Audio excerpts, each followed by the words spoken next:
So Bring it's it. going to be all right, man. We're live. Thanks for joining us upon the horizon with Jay and Shaun. And here we go, man. Day Good to one, be here.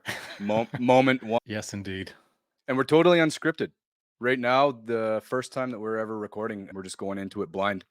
For those that don't know us, maybe we should do just a quick intro. Why don't Yeah, you take the floor on that, Shaun, quick, and then I'll give myself a little resume and then we'll go from there. sure thing. My name is Sean Taylor. For anyone who doesn't know me, I am living out in British Columbia in the mountains with my wife and my two sons, and both of them in university. We moved out to our mountain town called Rossland about 13 years ago. And we love it here. My wife has just recently retired at the end of last year from a professional engineering job. I'm retired in the sense of I like to keep my hands in some pies and enjoying the pod lifestyle right now. And by lifestyle, I mean getting the opportunity to talk to cool people. What got me here? Well, when I graduated out of high school, went to the military. My military career took me to the point where I retired out of Tier 1 Special Operations as a warrant officer, and then subsequently went to several other career trajectories, which maybe we'll get into another time.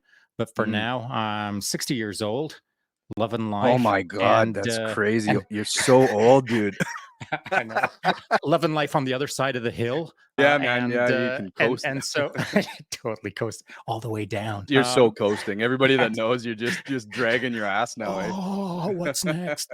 So, loving life and trying to remain engaged in as much life as I can, not just through the physical domain, which has always been important to me, but I find on the back end of my life, I'm engaging more in the intellectual and or mental pursuits more so than when I was younger, which is funnily enough, I'll sum it up here in a sec.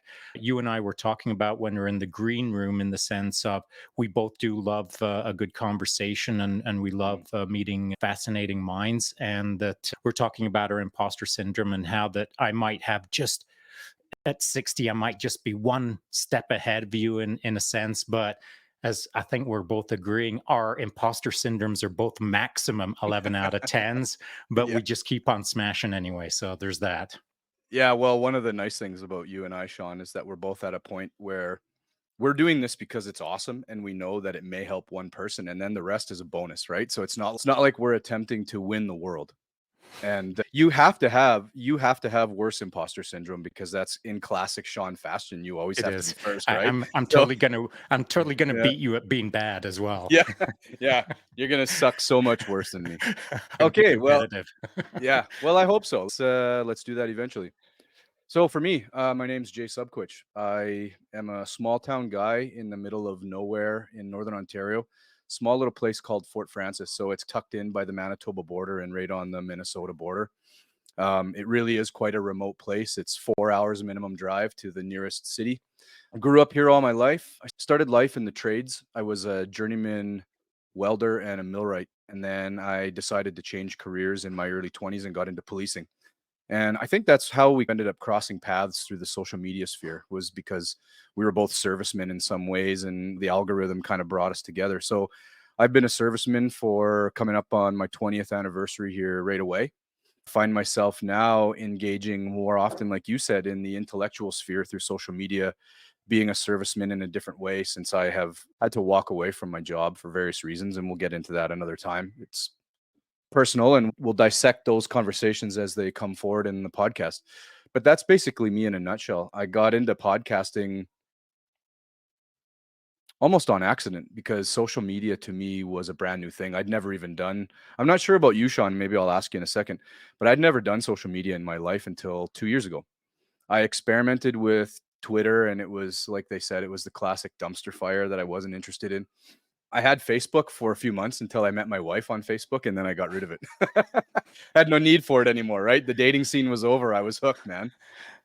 So I know you know this story, but I got into social media when I became mentally unwell. I got into social media to try and share my story to inspire others to fight through their mental trauma, especially people in the service industry, especially people that are wearing a uniform, law enforcement, military, fire, paramedics, corrections. And ultimately, in some strange, really funny way, I think it's funny anyways, we met and here we are now a couple of years later after we met accidentally online, starting up a podcast. So there's the genesis of who you and I are. Yeah, I And I love want it. to And tell I want to tell the story about how you and I met because it was so stupid on my part. So anybody that knows, a lot of people know Shaun, but I reached out to you one day to ask about JTF because I have a friend who was trying to get to JTF, and I honestly didn't realize you were such an old man. I thought you were close to my age. yeah, yeah. Yeah, sorry, I'm gonna bother you on that one. Dude, I get it. I get it all Mm, the time. It's no worries. yeah, and I just asked you a simple question. Hey, do you know this guy?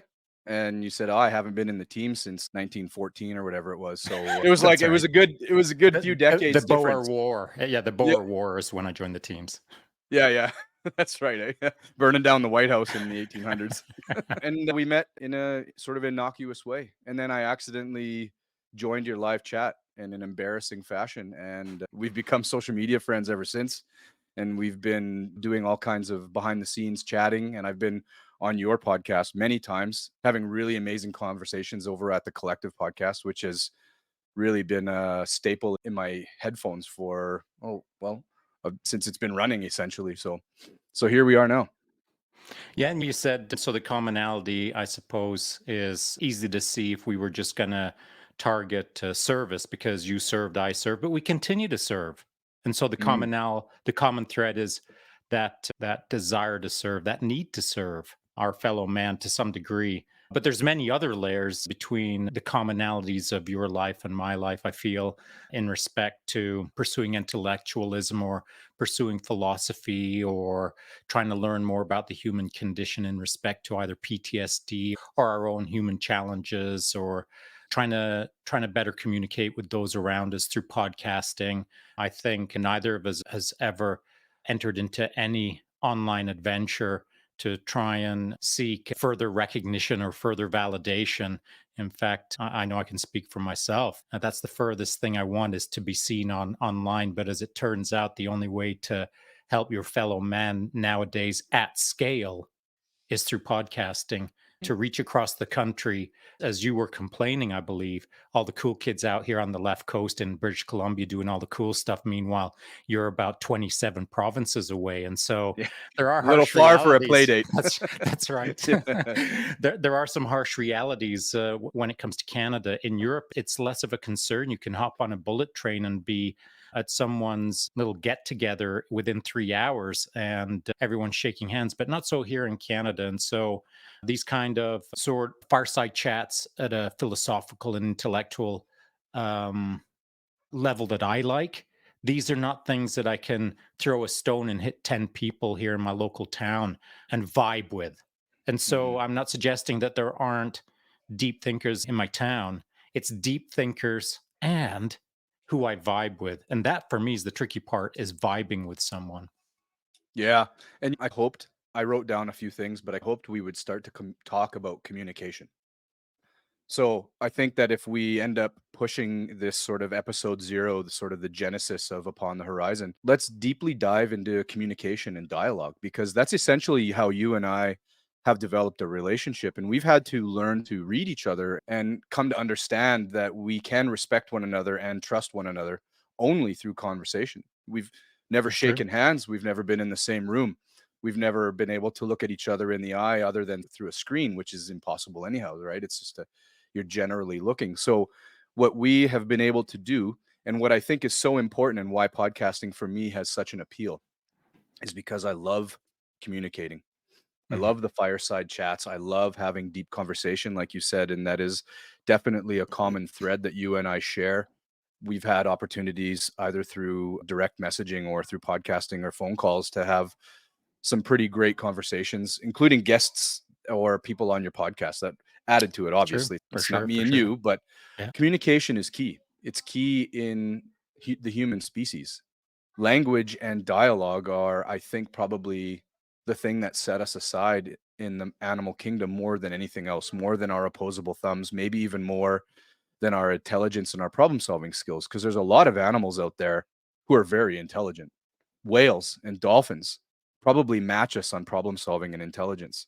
Wolves, for example, are incredibly intelligent, but it's the communication, it's the ability to break down the world into multiple levels of meaning and reason, and then explain that in a story to somebody else so that you're communicating at the same time in very complex ways that are, I think, probably so much deeper than what we see out in the animal kingdom. And I mean, I could be totally wrong.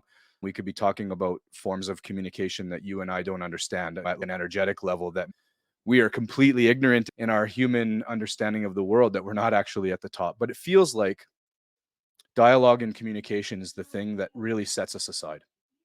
And I so agree. let's tear communication and dialogue apart and find out what that means to podcasting, what that means to us as a whole, how it makes us become better people, how it can improve our family, our circle of friends, our community, and then onward, rippling outward into what I think the world needs is more of that, more communication, more ways to share love, more ways to understand somebody, more ways to break down a problem or an idea and come together with the right dialogue, understanding that we're all human and we have this need to communicate.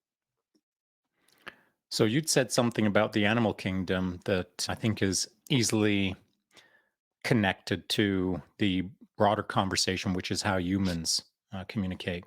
And so I think bumblebees probably communicate in ways that we don't understand yet until Mm, we learn how to speak with them and ask them, right. what's a neat way that you communicate that we didn't understand beforehand? And I think that's what humans do as well, because when we were talking about how I appreciate communicating with someone who is has some level of intellectualism and who can philosophically consider the deeper conversation or the underlying message of the veneer discussion that is occurring at the time. This is a bandwidth of conversation that isn't just on the level, it's on the depth. And so, depending on how deep you can communicate with someone, that's this much room to play with or this much room to play with.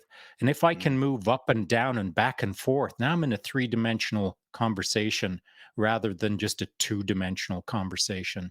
So to me, the ability to play in my form of communication with the person who's across from me, as long as I know that they can go deep, then it's like a massive Olympic swimming pool that we can play in rather than Mm. just the wading pool.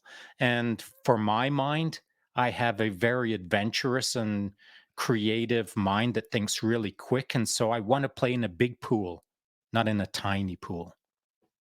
Yeah, that's I've heard you say this on a lot of different podcast episodes, but there's a depth and a breadth to a good conversation. And Mhm. to be a good conversationist, you need to acquire both of those skills, right? You need to be able to take a specific subject and go deep with it. And you also, through learning, through experience and knowledge and reading and all other forms of communication, you can have a breadth of conversation, which means that you can hang out in different echo chambers. You can be in different lanes and communicate with depth. And I think you can even do that if you don't know a whole lot about the subject. As long as you're using logic and intuition and being open-minded, that you're probably really wrong if you don't know much about the conversation. I think that you can probably still add to a conversation even if you don't know much about it by following probably, like, I would say, unwritten rules of communication. Like, rule number 1, check your ego, man. Yeah, for sure. Right? I was sitting in the sauna yesterday with a gentleman, and we often philosophize. He's an older guy that I see at the gym, and anytime we're in the sauna for some reason takes like sauna is the communication king place. I don't know what it is about the heat, but man, oh man, do you want to talk when you're in a sauna? I was sitting in the sauna with this guy and we were communicating, and it came to be that I said something like this. If you're having a communication with somebody, generally you both believe that what you're saying is somewhat true to you. You and I could have a conversation where we're arguing about what is the best mountain bike, assuming that I know a ton about mountain bikes and I know that you do. Well, who's to say that I'm right and you're wrong or vice versa? We both have a belief. And I think when you approach a person and you're going to have a conversation with them, it's better to believe that they believe what they're saying to be true, right? Because then at least that breaks down the barrier of you having what you think is absolute truth over someone else, because you're believing the communication and the information that you're providing to the dialogue just as much as they are. And who are you to discount the belief that they have in the information or the knowledge or the wisdom that they have within them? It's if two people from different religious backgrounds are having a conversation, both of them are very convicted in their belief. Let's say one was Christian, one was Muslim. If they're having a deep conversation, if the Christian man completely negates the Muslim man's beliefs, the argument was over before they even began to have a conversation, and vice versa. So I think that one of the key aspects of conversation is believing that the person believes what they're saying to be true. Because then, at minimum, you can at least stand in their shoes and know that's how you feel as well, and you can bring a level of empathy to the conversation, with which I think helps to dissolve the ego. Because we all want to be right when we're arguing. We all want our point to be put across. We all want to be validated by the points that we make in an argument or a conversation. And if we're not, hmm, we get sad. Oh, your ego gets tarnished. You feel, how dare that person say that fallacious thing against my bigoted beliefs, right? And then without that empathy and without that knowing that somebody else believes their side to be true, you're going to have a really difficult time having a good dialogue or having a really good extended conversation with somebody. Yeah, I agree. I think the spirit of what you were saying is you've got to believe someone's belief in themselves or what they Yeah. think, but you don't have to. You can, and perhaps you should, or you may, but you don't have to do that. It'd probably be a good thing if you did, but you don't have to. Here's what I think you do have to do, though, and maybe I should say you should, could, would. But I think, Mm. yeah, I honestly think you have to do this. Everyone has to do this, and very few people do it. I started thinking of it this way a little while ago. It's a bit of an analogy, but it'll get the point across. If you and I are communicating, let's take it to the extreme where now it's a duel. Now it's a gladiator battle, okay? And you're representing your clan, and I'm representing my clan, and we're all shielded and sworded up, and we're about to engage in a verbal battle. Mhm. And what exists between the two of us is the battle space. I'm going to call that the arena. And the arena is what we're in right now. But how we choose to enter the arena and how we choose to exist in the arena is indicative of how the communication is going to happen. And so I find that the arena is almost like the liminal space between the engagement. Not enough people hold that middle ground, the literal, the quaint old saying, let's find some middle ground on Mhm. this topic. Nobody holds that middle ground in place before the conversation occurs. They don't hold that space with their mind. They don't create the liminal space before the conversation occurs. And because it's not created as a mental model or as a construct, then it is never engaged and it's blown right through and it's straight to swinging swords verbally. And now we're Mhm. clashing. And there's nowhere to retreat. There's nowhere to own. There's nowhere to advance into. There's only engage. There's only battle. And so in the battling, there can only be one of two outcomes. You win or you lose. Now, you could, in the spirit of things, you could, that's what I'm trying to put across, but you could also tease out, well, eventually both parties get tired and they just stop fighting and yada, yada. But that's not the point I'm trying to get across. My point is this: in communication, to start off on a good footing, create the liminal space between you and the individual before you engage in the conversation. As you were talking, I'd created the space for you to not talk at me, but to talk into so that I could observe it neutrally and consider your words rather than start formulating my battle plan as I stood in the liminal space swinging my sword. I was Mhm. just allowing a space to listen, to think about what Jay thinks, to understand how Jay's mind works, to take what I can from your wisdom and incorporate into my world. Now, the reason that I really appreciate drawing wisdom out of someone's words, whether they're trying to impart them on me or not, It's my job to try and glean some wisdom from the person, even if they're not trying to put it out. The reason that I'm trying to do that is on the edges of my intellectualism and conversationalism throughout my life. If I can get to the edge of a subject and have someone join me on the edge of a subject, then I can create a novel idea for Sean. Because I've heard a lot of ideas as I move back into the concentric circles of standard issue conversation. But on the edges of like deep thinking conversations, that's where I get new knowledge, is combining their mind and my mind into novel wisdom. Whether they understand that or not, that's what I'm always trying to do. Mm. It's almost, excuse me, and correct me if I'm wrong, but this is what I hear you saying, Sean. Kill the idea, not the person. Battle the theme of the conversation, not the person. And if I'm correct in that, I'll give you a little bit more to that. Is that kind of what you're saying? Yeah, that's a good starting point. The battle space is the idea that is being constructed through dialogue. And you've got the people that are doing the battling, but the reality of conversation is that the battle doesn't occur with you and I trying to hack off our arms. The battle is deciding what is the most true based on what we're bringing to the dialogue. Because if you're having, there's multiple things. You can have just a discussion which is whimsical and fun, and it doesn't matter right or wrong. You can then also have a real thing where you've got, let's say, a problem in your country or your community, or you've got a problem within your marriage. And that has to be dealt with, and there needs to be an answer. There needs to be a solution. So there's different ways. And what I meant by, I'll expand on this. It reminds me of what I'm learning in my marriage when it comes to communication.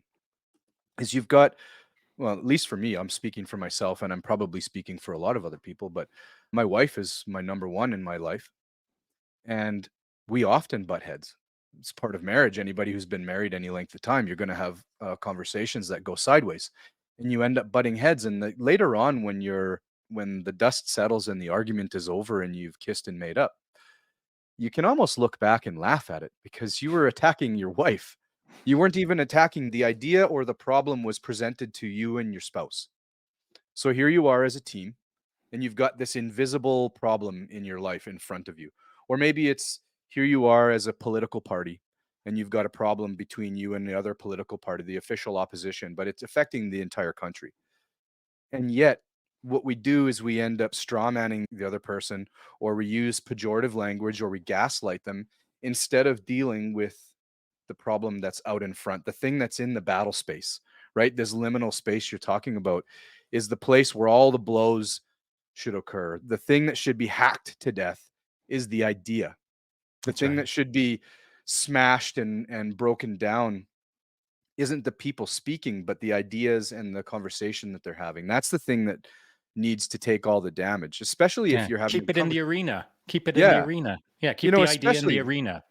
especially if it's like, take you and me.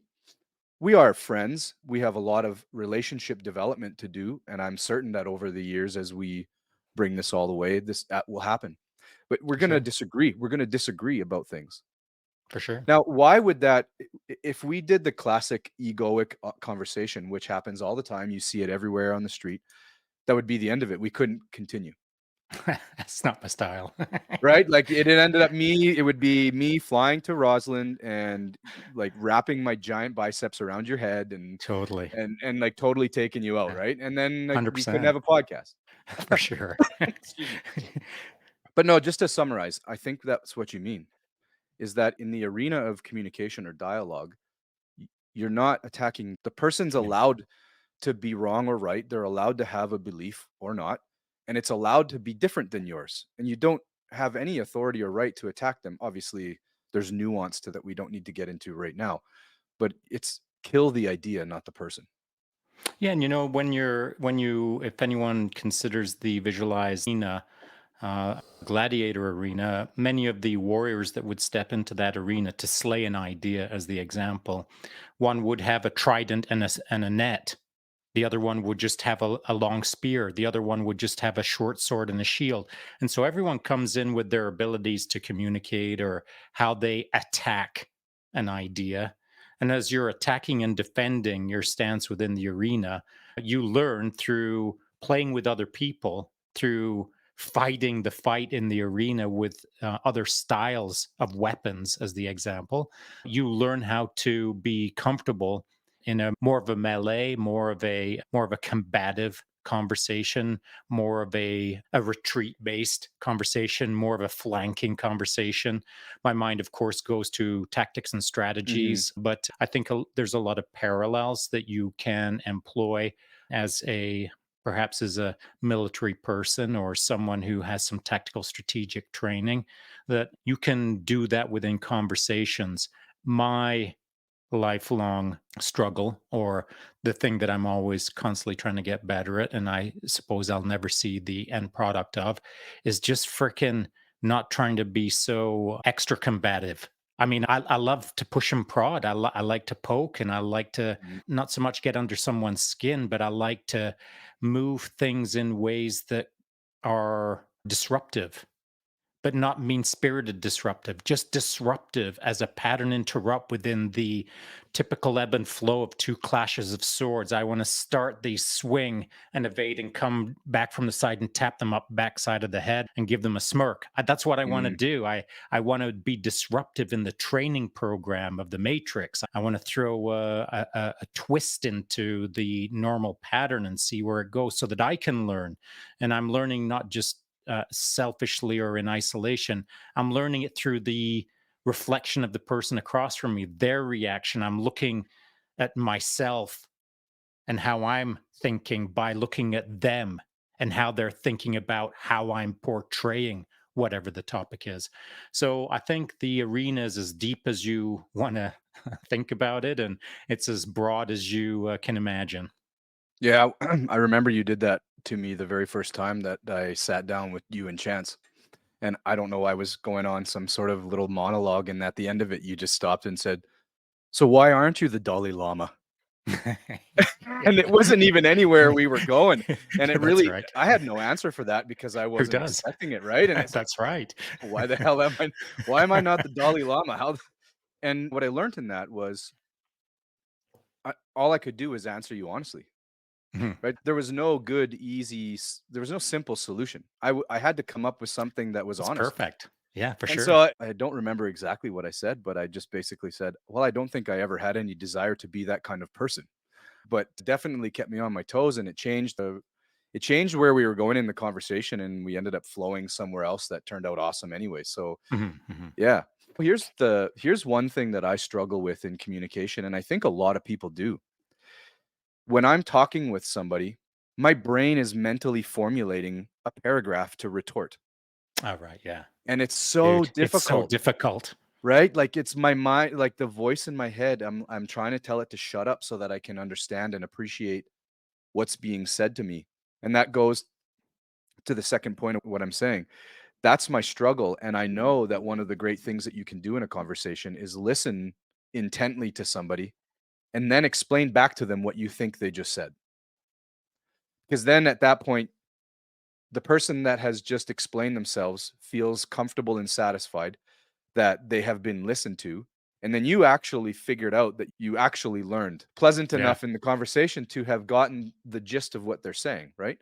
And it is such a challenge when you have a paragraph or a sentence or a story to retort or to come back from. As soon as the person stops talking, you're already ready to go because you're pre-planning the next part of the conversation instead of shutting off your mind and allowing it to listen. And that's just practice, man. That's time on the mat in order to try and alleviate that. Cause it still happens. And sitting here pleasantly watching you talk, and I'm like, shut up, mind. it's Shut up. tricky, man. Yeah. It's tricky. Um, I used to do it a lot.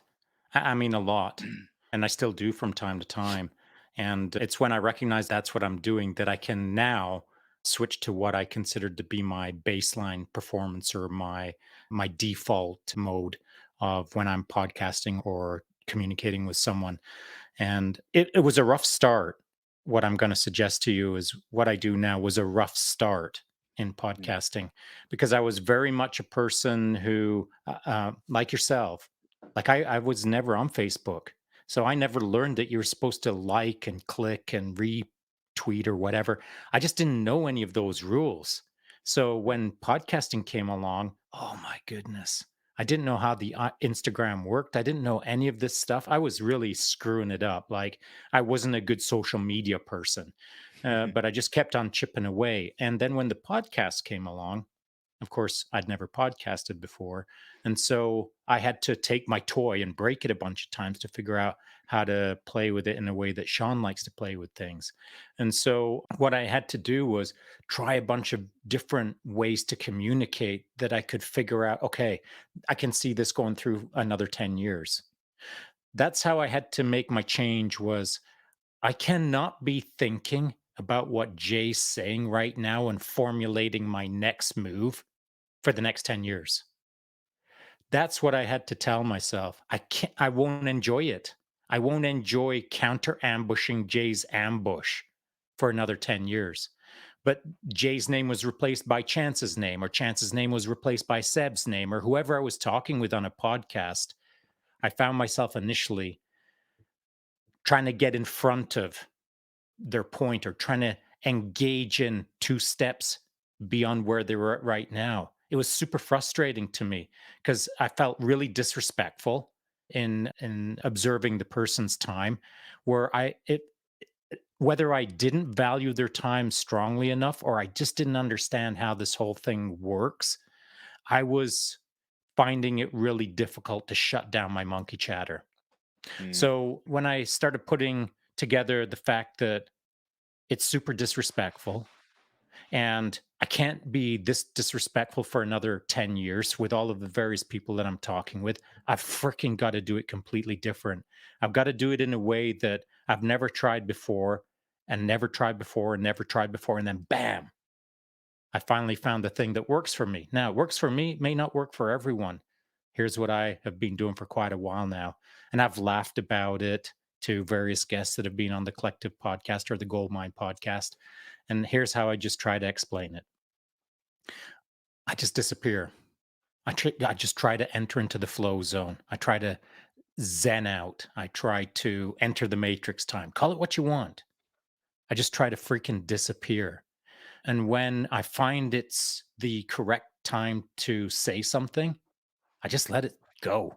I just let it unfold. And whatever comes out of me, I try to feel authentic about whatever I'm saying, but I don't try to shape it too much nowadays. I don't try to be too crafty, which was getting me in all kinds of trouble in the early days of I was having so much fun with myself communicating to others that it was leading me astray being too crafty.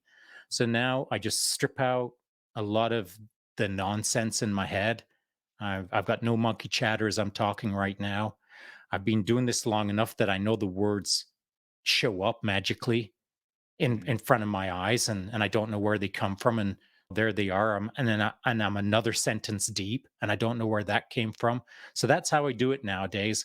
And because I have zero pressure on myself, I trust the fact that it's going to magically come from the universal source or whatever you want to call it. There's zero pressure. I can do this forever now because I'm not left struggling or scrambling or feeling like I don't know what to say because I don't have to say anything. It just says itself. Does that make sense? Yeah, well, it's something that ever since I learned this, I've been trying to do myself, and I'm no expert at it. And it for me, I know that's the end game that I'm trying to get to, excuse me, that I'm trying to get to is a point where I can suppress the ideas that are popping up as I'm listening. Because that's one of the things that happens, and I'm sure that's for a lot of people, is you're speaking, and as you're performing your monologue to me, it's sparking ideas, and I have to ignore those because the moment that the idea comes forward, I'm attaching language to it, Oh, and for then sure. I'm competing with your voice. And For you sure. can't. I mean, you can only pay Yeah. attention to one thing at a time. It's been proven definitively. So then you end up getting this patchwork of hearing part of the words that you're saying, and then hearing the idea that I'm trying to hold in my mind so that I can say it afterwards. And in this way, what you end up doing in a conversation is what you were saying before. It's just I take a swing with my sword and I hit yours, and then you take a swing with your sword and you hit me. And the battle, it just rages on of my big swing, and then your big swing, and then my big swing, and the performance is not even fun. Yeah. Just two dudes just chopping at each Dulling other, their right? swords. Yeah, when you watch martial arts and you watch somebody with a sword and they get to do a beautiful performance, that's, I think, much greater than just Yeah. watching them hack at a guy and then the other person take a hack at them. When in this metaphorical sense, it's where I am trying to get, and I'm slightly better at it after being on social media for a few years, and I've recorded about 50 podcasts now, so I'm getting my feet pretty wet in the game, and I understand that there's an important aspect to it. I mean, the whole thing of podcasting and why I thought we could do our genesis on communication is because what it is. Mhm. Yeah. Ultimately, podcasting is long form conversation. It has become highly popular because I think it's sorely missed in society now. Everything is chopped up into little bits, into little TikTok 10-second shorts and YouTube shorts and little clips and commercials on TV and the commercials in between your YouTube videos. And then you go to school and it's your children are raised to communicate in a sort of Western cultural way, which doesn't allow depth of conversation. And Mm. we're all raised this way in an unconscious way to have a conversation or a dialogue where it's my story, then your story is a little bit more than my story, and we do this one Yeah. up, right? And we Yeah. do this Yeah. one Yeah. upping thing, right? Oh man, I broke my arm skiing one time. And then it's, yeah, man, look, I broke my arm. I broke two arms skiing one time. I And broke two arms with someone else's arm. and I had a shark on my back and a cactus on That's right. um and you can watch in a person's eyes when you listen to them without a retort, or you listen to them without the one up game or the sharing in your side of the story game. You can watch them. Oh, what's the word I'm trying to say? You can see that they are hanging on your compassion Mm. for them. You can see that there is a level of communication going on where it's almost a safer place. It's almost a better room to be in. I'm, excuse me, I'm missing the metaphor or the analogy that I'm looking for. But when you just stop and listen, and when the person has finished their story, and we all like to tell our sob stories, we all like to tell about the experiences we have. It's who we are. Telling stories is the great thing about humans in this dialogue and language use that we have is we tell stories, and we like to tell people stories. But when a person finishes something quite important, and instead of you rummaging through your trash bin of experience to provide them with your side of something, if you just accepted it and started asking them more questions or more asked for more details regarding what they're talking about, all of a sudden it's bam, that spark gets ignited and there's a vibe. And you can feel that vibe between people if you've experienced this yourself, where you just deeply listen and don't give your garbage reply to them and just allow them to have their story and allow that story to be at the forefront of the conversation. There's a connection at a human level that is much deeper than your standard shallow Tim Hortons talk. And I think that's something that I learned by reading. It's not something that I invented, obviously. It's just something that I'm learning from having good conversations. Check your garbage at the door. Leave your own experiences behind when somebody else is sharing with you, especially something emotional or traumatizing or something that they find very important in their life. They don't need to know about your wedding day. They don't need to know about the birth of your child or the fact that you lost someone tragically too. They don't need to know that you also A or B or X, right? You can just let them have their moment and then you can move on in the conversation afterwards. And I think it's just a lovely and beautiful way of communicating with people. Yeah, I think the liminal space that we were floating around earlier is a liminal space that, yeah, is is always with us at every single moment that we can employ in any split second. So as I'm listening to you and absorbing all of the ideas that you're putting across without trying to clash swords and create idea sparks, I'm trying to just observe your sword swings and incorporate them into my knowledge base as to how your style is. And so I'm less about trying to understand how to fight you. I'm more trying to understand the world of swordplay. And so the moment that I try to understand the art rather than your fight is the moment that I'm creating novel ideas in the broader structure of the art rather than just the tiny little war that we're going to enter into. So when I'm listening to a person, I know that if I can create the liminal space between me and them, where I can observe the novel bubbling of ideas, I'm getting richer for it. And that liminal space that I've created for my pause, when you're finished talking and I'm about to speak, I shouldn't. I try not to look at the Rolodex of all of the things that you've just said that are incredibly wise, and then quickly weight all of them and quickly rise the cream to the top, and then hyper focus on the best thing you said, whatever that means. And then dive straight into that. Well, I was thinking about the best thing you said, Jay, and the point that I'd like to make. That's not how my mind works, at least not anymore. How it does work is I'm considering all of the ideas as they're flowing through the conversation, and I just keep letting them go. It's not that I let them go and forget them. I give them little nods in my mind, but I let them go because I don't want to get attached to an idea and miss an incoming idea. So I try to weight all of them neutrally until you're finished talking. And then, as that liminal space still exists between the two of us, I then enter into it myself and think, and whatever appears. I don't think, what's the number one thing that Jay says that I absolutely need to talk to? I just step in and I think, and the idea appears. Whatever I need to say. And what is need? I don't know. I just say what I say. And I try not to dwell too much on, was that smart or was that dumb? Was that right or was that wrong? If I'm doing my best as I communicate to you and as I listen to you, I should be within a plus or minus 5% of in the right conversation with you because I'm listening wholeheartedly rather than dabbling listening, which I find that I used to do when I was younger. And I think that's probably one of the keys is that the listening in a conversation is as or more important than the actual conversation. Mhm. Because if neither party has the propensity or the desire to listen, then you're not even in a dialogue anymore. What you're doing is you're just flinging mud at each other. It becomes a dogmatic or a bigoted argument because you're not open to, and this is what I heard from you. You're not open to the idea that you can learn from the person that you're communicating with. And how else do we learn to communicate? We learn to communicate by copying those people around us from zero to the moment that we pass away. We develop our dialogue, our communication, the way that we tell stories, how we see the world, how we interpret reality, what our perception and our perspective is from everything, everyone around us.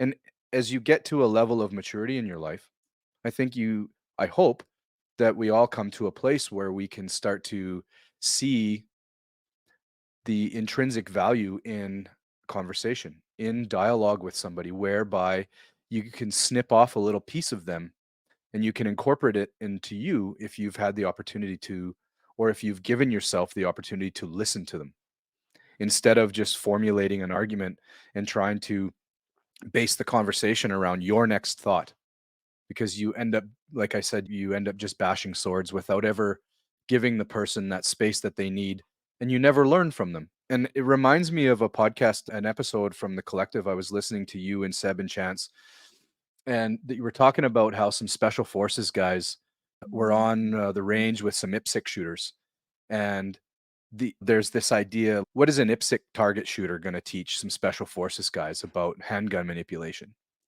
Yet, if you're open enough to watching, doesn't matter. If you have the ability to keep the door open on your ego, you just might learn something from somebody.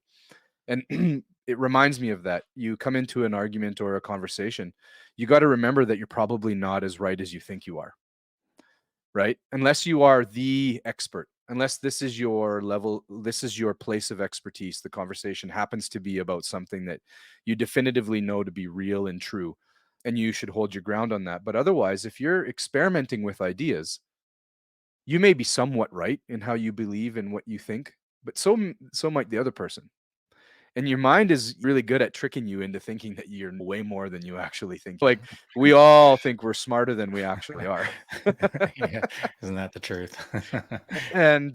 If you can just leave the door to your ego open just a little bit, just so you can bring some information in, so you can suppress that constant when you're having a conversation with somebody, especially if it's heated and you have a real strong belief in your point. If it's something that's really true to you, something that's emotionally important to you, it's very difficult to ever listen to somebody else's side of a story. But I think you end up missing the part of the conversation that's important is that maybe it's wrong what you're holding to be really true. And how could you ever know if your bigoted beliefs were blockaded by your ego every time you entered into a conversation? And like what you said, if you're in this liminal space and you're just shutting your mind down and you shut off the monkey chatter and you allow the person to express themselves. And it is a beautiful dance when somebody's telling a story in this metaphorical way. It's like a martial arts kata. You listen to somebody go on to a tirade and that monologue is beautiful. It's like watching a really high level expert martial artist do a kata. And you don't need to comment any afterwards. You can just observe it and watch its beauty unfold and then take something from it and learn. But if you walk in there with your ego and you can't suppress that and not know that there may be something to learn. Like you said on that podcast, Seb was talking about that the special forces guys actually were able to learn a little bit from these IPSC shooters, and it was an incredible thing. Don't have that ego. Keep that ego in check and leave it out of the conversation so that you can perform at a better level and so that you can understand that you just might learn something. You just might realize, I'm wrong." How novel is that to go into a conversation that you may be incorrect and accepting that? I think something that you'd said earlier about 5 minutes ago is to me was a real crux of our larger conversation, the overarching conversation of communication and how best to do it well, perhaps. And you'd said, maybe you're taking a little bit of someone from them and keeping it inside of you, or learning a spark. You get a spark from someone and that gets stashed into your catalog of sparks of all the different people that you've met over your life. For me, that's how I think of my life. My life is full of amazing experiences with amazing people, and I feel like I've got a massive Rolodex of experience. And so it's my job to create that Rolodex. And that Rolodex can occur base jumping off of Angel Falls, or it can occur in a simple conversation in a coffee shop. It's my job to understand that there's no difference between the two. And I think a lot of people get this piece conflated in the sense of only big moments are the moments that are impactful. And I feel the impactful moments are the moments that you self create. You have to set the stage for it to be impactful. And in conversations, the stage is this: set a stage that is empty and allow some beauty to occur on the stage in front of you, Mm, and then take from it what you will. Take that spark, take that piece, take that wedge that you fit into your little pie puzzle that you've been working on all your life. That's what we're supposed to do. And therefore we're talking intention, I believe, in a whether it's a conversational style communication or it is a direct style communication, there has to be intention behind the party who is in the conversation, who is communicating. And so, if everyone out there could simply state to themselves, I'm entering into a conversation with Jay today, and I am going to get something from Jay in this conversation.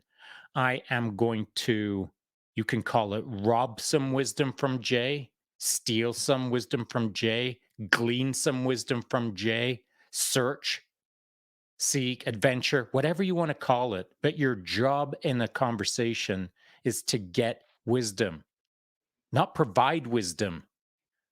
Maybe in seeking wisdom, you'll provide wisdom, but your job is not to provide wisdom on a one way basis.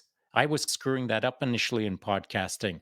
I thought I'd been pulled into podcasting to deliver some of my experiences. And I realized pretty quickly that was dumb. That is not how to communicate with people.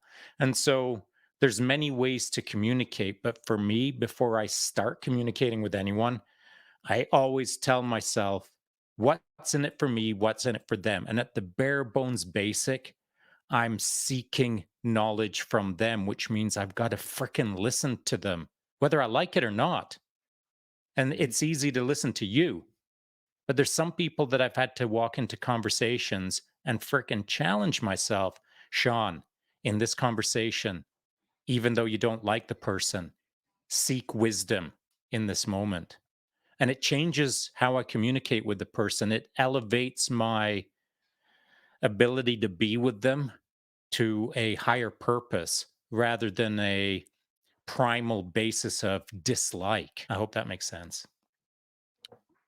100%. And that's something that's pretty new to me, especially the thing you're talking about, gathering or seeking wisdom from people. Wisdom is something that I'm very passionate about. The idea of wisdom and what is wisdom and where does it come from and how do we use wisdom and how does wisdom unfold in the human experience? Excuse me, I'm choking on my own spit here. My kids say this to me, and this is the thought I had to suppress, Sean, while I was listening to you. Yeah. My kids say to me all the time, "Dad, why are you always talking to people?" I grew up with a grandfather who was a communicator. He wherever we went, and I was by his side all the time. Wherever we went, he was talking with people. And as a young man, I was being unconsciously or subconsciously indoctrinated in ways to communicate. You're frozen up, by the way, but we'll figure that out later. And so now I do that. I talk all the time. And my kids are constantly on me, Dad, why do you talk all the time? Why do you talk to people? And I'm trying to teach them that one of the most important things that humans do is communicate, is to talk. Think about every relationship you have. Every relationship that you have that you're currently in or that you were in revolves around conversation. It revolves around communication, around dialogue. And obviously, there are other perceptions that we use, and there's micro expressions and body language and things that come into play in human contact. But ultimately, it's conversation. Every relationship that we have is based around conversation. And it is very important to have the ability to speak. And it's something that I'm trying to teach my children. If we don't have conversation, we don't get to build ourselves in this more beautiful way. And it's like what you said, you're gathering all these little sparks and you're creating a codex of information that you can pull from as you're seeking wisdom. And you might take from that person one little thing that you can add to your this already beautiful panoply of experience and interaction with other human beings that you have. And you're developing this beautiful mural of experience that is you in your life. And in this way, then you're able to pull from that experience as your own way of communicating and creating dialogue. And I've thought about that often, and I've said it. I think I've said it on the collective podcast with you and Chance. I've said it on my own podcast a few times that the way to have the most beautiful soul is to snip a little piece of everybody else's soul that you experience and that you have communication with and that you interact with. And in this way, it's like you're coloring in the mural of your life with a deeper spectrum of color. And I think communication and dialogue do that in a deep way. Just like you said, I do really believe that every time, like you just said, every time that you communicate with someone, you're taking a little piece of them and you're adding it to you. And I have a great example, and I've never said this, and now it's a good time to use this example and share this. And it's about communication. I was in Thunder Bay and I was standing outside the hotel room. This is about a year ago, and I was having a joint, and there was a gentleman just standing in the area with me. I sat down on the curb and I said, "Hey, do you want to join me?" And he came and he sat down beside me. He was from a remote First Nation fly-in reserve. And we started up a conversation. It was innocuous and minimal at the beginning. And then it turns out that I had worked up in that reserve and I knew some of the people that he knew. And he was in Thunder Bay for the last 2 weeks searching for a missing person. And we had a lot of cultural differences between the two of us. We were raised and we lived in different ways. Our lives, paths were totally different. But in a moment of two human beings just sitting down having a conversation, a beautiful dialogue between two people made that experience surreal and beautiful in a way that I haven't experienced too often in my life. We just had a beautiful conversation where we set aside all of our egoic cultural differences and spoke to men. And at the end of it, there was a peace and a sensation of human love that I felt with a guy that was a complete stranger just because we had a good conversation. And it was a beautiful thing, and I'll never it's ever since that conversation, I've thought of that conversation with a guy. His name is John Waswa, and I don't know if he'll ever hear this podcast, but if he ever does, hi, John. I'm talking about our conversation here. That's cool. And it was beautiful, and people that know you know that you do this all the time, Sean, and you've traveled all over the world doing this, and it's incredible. You have the ability to talk, and you go all over the place, and you spark up conversations with people, and I think that's one of the things that you're beautifying your own soul in that way. Thanks, man. I think you're right. And I think it's important for people to maybe understand one of the ways that I live my life, or one of my life beliefs, is that we're all born unique. I think we're all quite unique. We're all special snowflakes right from the get go. But it's our job to get more unique as we live our lives, meet more people, do more things, see other things that people will never get to see and do. I think we're supposed to create like an almost a movie that is it can't be recreated. There is no spin-off. There is no season 2, of course. But the one season that you get, the airtime that you get, I think you're supposed to use it to create a movie that is one of a kind. And Mhm. to make it more and more one of a kind requires more and more engagement with the world that we're in. And the more ingredients you add to the soup, I think the tastier the soup bowl, to be honest. So it is our job to find the moments where we can seek uniqueness with another human being. I also just want to say, Jay, that when you were talking about the conversation with this individual, John, you exchanged some words, and for whatever reason I felt like it was probably a conversation that went on for some time, back and forth, getting to know each other and swapping some stories, but I could be wrong. But that's what I saw in my mind's eye. But there is another alternative to that. There is that time where maybe you're overseas, or maybe you're in an exotic location, or in a place that is very different to you, with a very different kind of person that is sitting next to you, that you have no quote unquote commonality with, but you can share a nod, a glance, a little twinkle in the eye. I've had deeper conversations with some people just via a twinkle of the eye, and then hanging out and not saying much at all, sharing the synchronicity, sharing the frequency, the vibe, on Mhm. the same vibe, a little nod and a twinkle, and hang out there for 10 minutes, communicating on a level like bumblebees that we can't understand, but feeling it, but knowing that it's happening. Yep. And those are some of the richest moments that I've had that contain almost no words. And those moments are few and far between for a lot of people because it's difficult. And that's uh, communication or dialogue or being in the presence of somebody without speaking is a challenge for a lot of people. It and I you'll have to excuse me, Sean. You went really digital there, so I hope that this was all captured properly because what you said was really good. Yeah. How do you teach that? How do you even I think that's an evolution, a transcendent evolution in communication that takes a deep level of self-knowledge, self-mastery, and then the person that you're communicating with or that you're sitting with also needs to be at a level of peace without open conversation because it's a challenge. Sit if you've ever been, excuse me, if you've ever been around indigenous elders, for example, and there's a lot of indigenous communities around here, and my wife is a health director for one.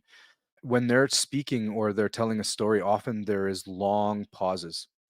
And It's awkward for us in Western society to sit in a conversation where there's not much speaking or where there's just silence. When you're, like you said, you're sitting with somebody's energy, you're vibing with them, perhaps just enjoying a moment without having to speak. And in my lifetime, I have found that very difficult. There's only a few people that I think I can do that with. And my son, maybe my wife is one of them, and a few of my buddies where I can be in a place we can sit comfortably without having to speak. And the communication is at a level that doesn't include real language. It's ethereal. It is something that you feel. You don't hear it. You sense it in the person. And maybe that's one of the keys is that you can't really get to that level unless you can sense it in the person that they're on that level with you.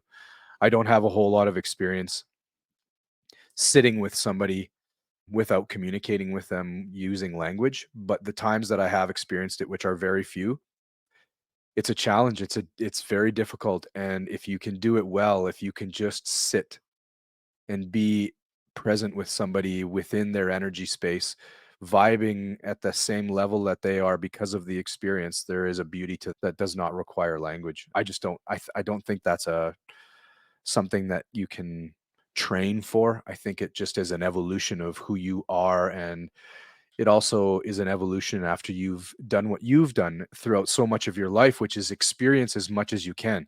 You said we've got this one storyline, one movie, one take, right? Finite time on earth.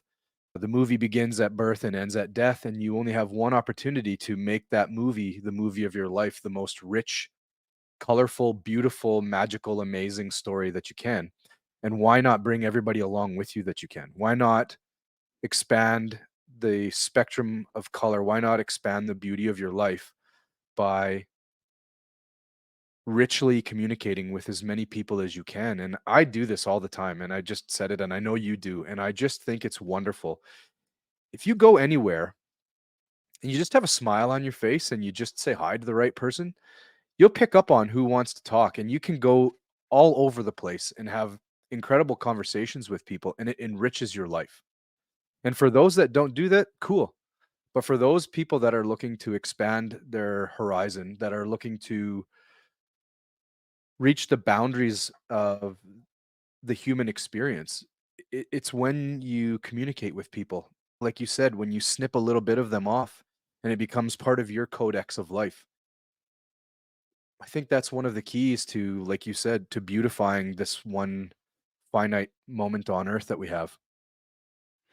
Yeah, and the other aspect I believe, buddy, is that if we find our joy, if we find our joyful path forward in life, whatever that is that compels us to move forward and be richly engaged in this wonderful journey, as you stated, along the way, people join us in our journey. And I'll use a simple example. We were just up at Hooper's Bakery just a couple of hours ago after I finished my mountain bike ride, stopped in, and here's how it works. I walk through the front door, right past the crowd inside the bakery, and walk straight into the back of the bakery and say hi to all of the ladies who are cracking it out of the park. They look forward to seeing me, and I look forward to seeing them. And if I didn't show up today, they'd be bummed. I'd be bummed. It's a routine that we have that we love sharing this little moment together that is seemingly inconsequential, but is consequential if the moment is missed. And so I'd encourage everyone out there, all of the little moments that you have in your life that you look forward to, the moment that it doesn't occur shouldn't be the first time that you realize you enjoyed that moment. Take stock of all the little moments that you've got in your life, the communication moments with your grocery store clerk that you look forward to seeing every week, or whatever the case is, the random moments where you're communicating with people outside of your immediate circle. If you look forward to it, don't take it for granted. Acknowledge them and somehow try to impart upon them that you look forward to seeing them once a week or once a day or whatever the case is. So they understand that they're part of your world, you're part of their world. And through that process, you can learn how to communicate a little bit deeper. Okay, before I continue, by the way, we are recording the rest of our podcast because we Oh, had about a fantastic. 6-day pee break due to technical issues, and now we're back. But we're right back to communication. We're Agreed. communicating right now. It's interesting to me, that's for sure. It's not things that I would have expected, to be honest. Yeah, and you have spoken about it, and so have I. I mean, the euphemisms are great, but at the same time, on a deeper level, you're changing a person's life in a positive way with that, right? Yeah, I think so. I think so. Yeah, Yeah. I but mean, but not like to some degree intentionally, but not always thoughtfully. And so I think that's an important aspect of changing someone's life to some degree. I'm not out there I'm not constantly in my mind, I'm not thinking I'm trying to change the world. Constantly, what's in my mind is I'm just trying to do my best. And then yeah. if that helps anyone, then cool. But I'm not like out there trying to flippity flop the world into a whole better style of world. I'm just trying to freaking do my best, man. And if that helps people, then cool. Well, so there you go. That's perfect. Early on, when you and Chance started the podcast, I know there was an episode that you guys talked about influencers and the fact Yeah, that the word in being an influencer is so disgusting. it really. It's been steamrolled for a decade now, and nobody likes Yeah, the term anymore. However, I don't consider you an influencer. Consider you somebody who is almost fully immersed in ambiguity while also recognizing that you do have a positive impact. And I think that there's a balance between your 11 out of 10 imposter syndrome and the ambiguity of what you purport to do, which is just speak about your life and hope that it falls into the right ears and then maybe somebody takes something from it. Instead of going 10 out of 10 into the influencer realm where you're doing everything possible to try and get notoriety for the words you say. That's it. That's a yeah, huge difference, yeah, right? yeah. It is a big difference. You're right. Yeah. Yeah. And so I think you can also a lot of people can spot that imposter. And I don't mean imposter syndrome. I'm talking Mhm. about the person who picks up the latest edition of Psychology Today, reads an article, and then goes online and claims that they know what they're talking about and that they know about human psychology. But what they're doing is simply regurgitating information and they're Yeah. communicating on that basis, right? And I just don't think that's an effective form of influence because it's empty. It's void of all of the things that are influential. If you look at an influential person, and I think that you can use the term in this way without sounding like you're too hot-headed. I would consider you, Sean, an influential person. And we talked about this before on your podcast. In fact, it was me that said it to you. It was like you have a resume, a very tall resume of things that you can look upon, and so can people to see why you are influential. And in a positive way, you're influential because you have shown people a certain style of life based on a warrior's spirit, an unshakable forward progress type of attitude, and an unbreakable mindset. Guys like you and Seb, that is influential in the right way. But the nice thing is, you do it through ambiguity. You're on a podcast, multiple podcasts, and you're communicating the essence of who you are, and you're attempting to unravel the wisdom that is found in that without pretending to be a shaman or a wise guy. And I think that's the beauty of somebody who is truly influential is they come with a level of imposter syndrome while they're communicating, while they're experiencing dialogue with people, and they don't try to polish their own shoulders. If so, I know you don't like compliments, but I you can take don't. that one. Ah, too bad. Thank. I recorded this too. What a jerk. Oh, I hit record. Ooh. Ooh, Yeah, you're well, thanks for saying that, and yeah, that does make me uncomfortable, but maybe out of everything that you said there, the one thing I can use, without freaking out too much, but freaking out my imposter syndrome too much, yeah. is I put up a post yesterday, and it was just an idea that I threw out there to the internet as I'm trying to discuss this mindset conversation at the end of the week in Vancouver, and Mhm. trying to choose a subject, more of a slice of the topic of mindset because it's such a big conversation. I just Yeah. thought maybe if I can just pick a tiny little slice. So I gave some thought to it, and you'll have seen the image that I put up, and it's just me Yep. sitting up at the tree of suffering there. That was from about a year ago because I don't have my shaggy DA look at that time. And so the idea was the neuroscience of mindset. or the neuroscience of growth mindset more correctly, and Hmm. then the intrinsic motivation and how to manipulate that. And so I'd considered talking about mindset through the lens of science. And of course, because that's what I was considering, I had to use kind of sciencey words like neuroscience and Hmm. manipulating and intrinsic. And so as I put those on the image, because I created that little Instagram piece myself, as I Yeah. was creating it, I thought, man, I'm super uncomfortable even using nerd words, though I spend most of my life in nerd world. Dude, I am a nerd. These 100%. yeah, these words do not freak me out, Yeah. but I'm conscious of those words and putting them out because I don't the people who don't know me, who don't know that I spend a lot of my life with my nose into PubMed, into deep scientific studies, people who don't know me as such might look at a kind of image like that and think, this poser, man, he's pretending to be a guy who understands big words, but he's a knuckle dragger. You know what I'm Yeah. saying? I don't Yeah. want Well, anyone to think that I'm trying to misrepresent myself as a scientist because I'm not a scientist. I'm a citizen scientist who spent nearly all of his life being a citizen scientist. And so putting mm, things out there on social media is tricky, and I'm still trying to figure it out for sure. well, it's your perspicacity that comes. Oh, not bad, eh? I pulled that one deep. Oh, Yeah, not dude, have you bad. had that lined up for about a month?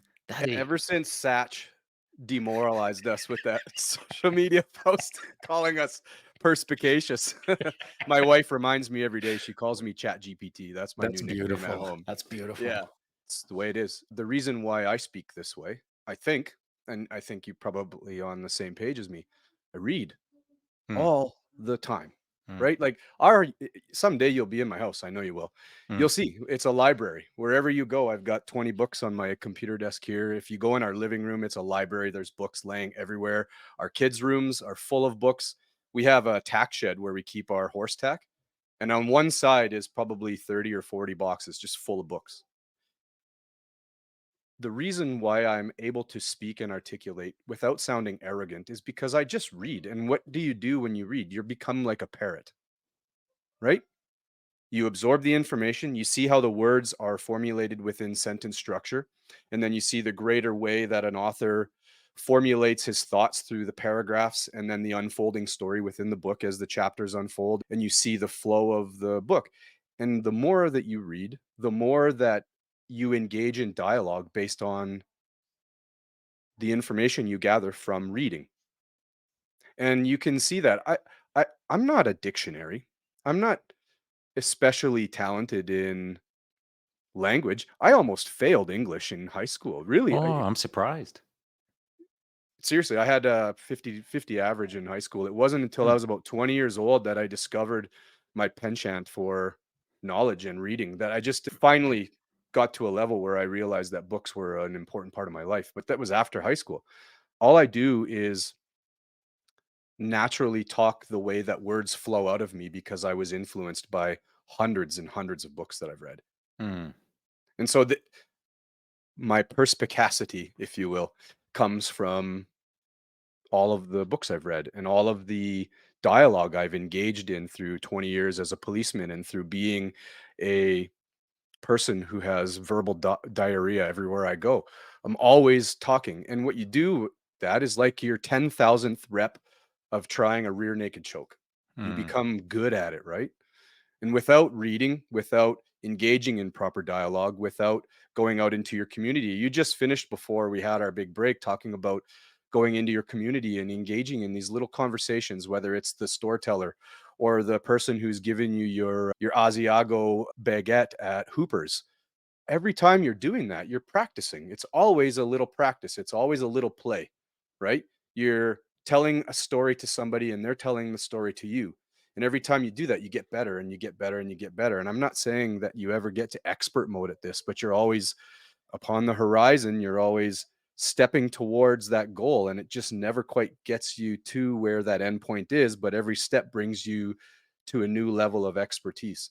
And I think that's one of the key elements of language and dialogue and communication that you were saying is cherish those things and don't take them for granted, right?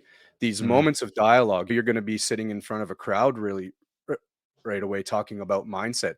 And what you're going to be doing is you're going to be telling a story, and the story is going to unfold to the audience, and there's going to be some really deep and meaningful information in there that you've been able to gather through all of the stories that have been told to you, through all of the experiences and the knowledge and the wisdom that you've curated and allowed to unfold in your life because of the adventure of your life. And then you're expressing it in this beautiful way through language and dialogue. And there is no other way. It is what we are, Sean, right? We are language driven creatures. Every aspect of our life is based on communication in some form. Yeah, what I find interesting in all of that is you stated that you didn't have maybe as much of an interest when in reading until you got into your 20s.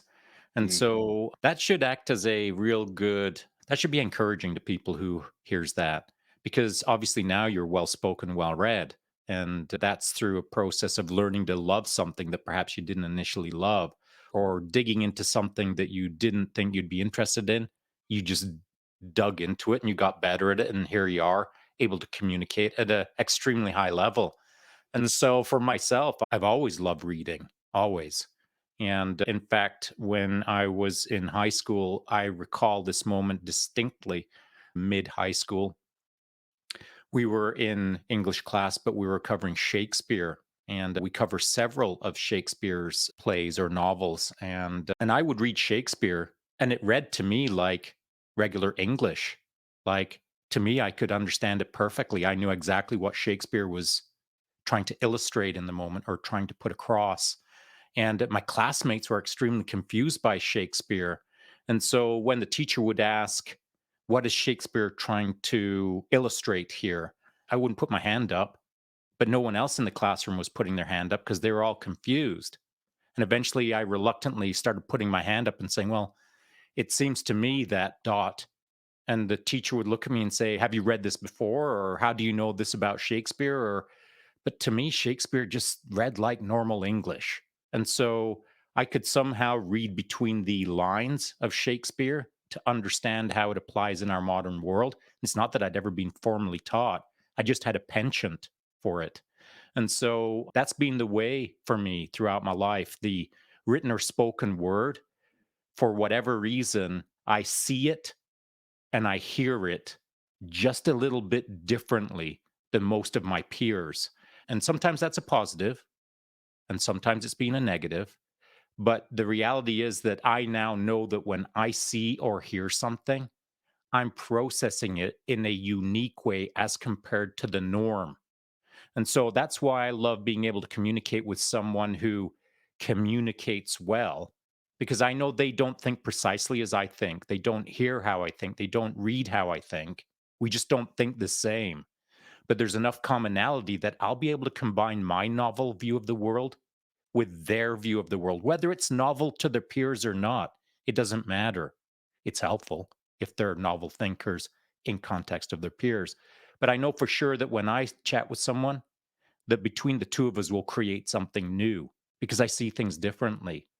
But for you, Jay, as the example, now being specific, I also see that in you, that you see the world differently than the average person on the sidewalk, than the pedestrian on the sidewalk.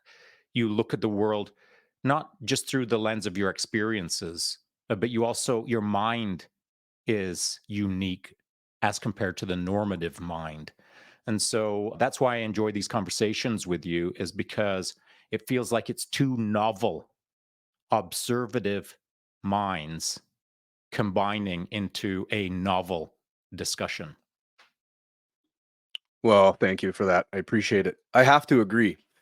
I've always felt like I'll back up a second because it sparked something in me when you talked about high school, and I'll tell you about this afterwards in the green room.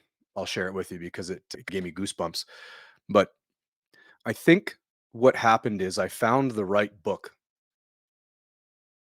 So going through high school, for whatever reason, I just didn't seem to be interested in the old classics. Flowers for Algernon and Fahrenheit 451. and Frankenstein and all of the ones that were part of a curriculum that had been designed and been used for decades. Those books, for some reason, when I was a teen, didn't interest me. I had one high school teacher, Frank Mirage. He was a Libyan immigrant, and he was, to this day, one of the most incredible humans that I know. He's just an amazing guy. He was the one. This was at the end of grade 11, second semester I had him. From him and the way he taught, I finally brought that out in me in a mature way. And I found, and I'm trying to remember, I'm gonna have to say this later on. I don't remember the first book, but I think that's what it was. It's if you have the right teacher, then something either comes easy to you or you find a passion in it. And it has to be that right thing. And I guess the timing was when I was in my early 20s. I finally picked up a book and it just spoke to me. And after I realized how I could become immersed in a book or how I could become immersed in a conversation with somebody, it almost felt like a superpower. And then as things started to unfold and I realized that when I read a book or I studied a piece of literature or I listened to a professor on a YouTube video talking about something, it wasn't that I would necessarily memorize the entire codex of information. What I would do was I would find like an overall ethic and understanding of what was being said in my own way. And then when I would think of it, it would arise in me in this strange poetic way. And then I started to realize that if I took my thoughts and I wrote them down, they would often come out poetically, where I wouldn't write down, I read Dr. Frankenstein and I thought that the book was terrifying. I would never write that way. It was always, I would write it as though I was writing a poem about my feelings, or I was trying to express myself, how my mind was working. And think about yourself, Sean. What does the inner workings of your mind appear to be like? Mine's like a Mine's like a madhouse. It's like a house of mirrors. It's like that place you go when you're walking through and everything's strange, right? It's not like a normal reality to me. In my mind, that's how I feel. And every time I'm thinking about something, I feel like I'm not thinking in a linear fashion like a lot of people. I think that it's often I'm thinking in a shotgun approach where I don't see the sentence or the paragraph. I see the entire novel, or I see the entire movie from front to back, and there's a flow like a musical score in it. And what I'm seeing is the highs and lows, and that's what I get out of things is the essence of it. I listen to a lot of physics professors talk about really in-depth math and geometry, and I barely even understand Pythagorean's theorem and basic high school math right now. However, there is an essence to what the professors are saying. There is a communication. They're providing a wisdom that comes out, and I try to understand that part. I try to philosophize the thing, right? I try to see the deeper reality, the more pragmatic part of what is being said instead of all of the nuance that I will not understand because I'm not a professional. I'm not a trained professor. I'm not a PhD.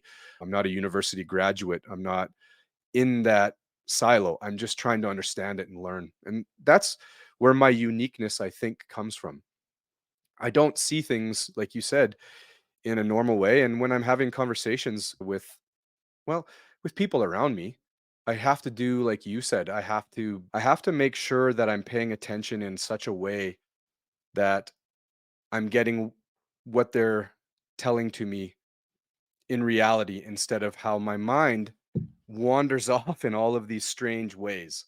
And so I have found it a challenge in some ways, but at the same time I have also found it beautiful because when I find a person to have a conversation with, it just seems like it just it never ends. It'll just continue to flow because my imagination is running this way and reality is running that way, and somewhere in between I'm trying to understand the two as I'm communicating. And that's really one of the beautiful things of communication. Like you said, it's always novel. There's always a novelty to it because you don't know what the person's going to say. And if you have this open mind, we talked about that much earlier. If you have an open mind, you're going to learn from every human being that you speak with. You're going to gather a little bit of them every time that you speak to somebody new. These beautiful dialogues that you have, whether they're in depth or whether they're a 5 second or 10 second high at the supermarket when you're talking to the person that is checking you through the grocery line, it all adds up to that depth and breadth that we talked about right at the beginning. You're creating a CV, you're building a resume of communication. And it is, like we said earlier, I think it is the utmost in how humanity can continue and can improve is by thriving in this dialogue, in thriving in communication. The thing that has, I really do think we've gone away from it, or maybe social media is in such a position right now where the dialogue and the communication is missing that human touch. When you're not actually listening to voice more often, what you're doing is you're just seeing clips of things, and then you're not actually responding to them, right? You're only listening. It's not a two-way street very often in social media land, and I think then you're not practicing that thing where you have to respond to somebody. You have to let your mind and your mouth work in concert, where however dialogue works, however information flows from the brain to the mind and then out your mouth, and I don't purport to understand how that works, that gets better over time and through experience. And what greater way to live? What greater way to increase your ability as a human being than to do this? And you're a person who people look up to because you have been proving that and showing that to the world in your own humble way for a couple of years online now, and it's wearing off on people in a positive manner. And I think that if we can continue this, I think that one of the wonderful things about podcasting is that more and more people are starting to recognize and understand that one of the great things they're missing in their life is community. One of the reasons why I jumped into the collective community was because it made me feel included. There was these wonderful conversations going on between what I considered your average, normal, everyday person instead of super rock stars that you see always on TV and online. Really good, in depth conversations. And I wanted to be part of it because I like to talk. Excuse me. And the something that I'd like to throw at you is you were talking about how your mind works and how hall of mirrors and how your imagination is operating somewhere over on one flank, and then your concepts that you already understand is over here on another flank, and you're just trying to find your way through the conversation within your own mind. I think that's great. And even if it feels not disorienting, but if it feels a bit discombobulating in the sense of maybe you wish that you could tighten up the spectrum of the hall of mirrors, for lack of a better term.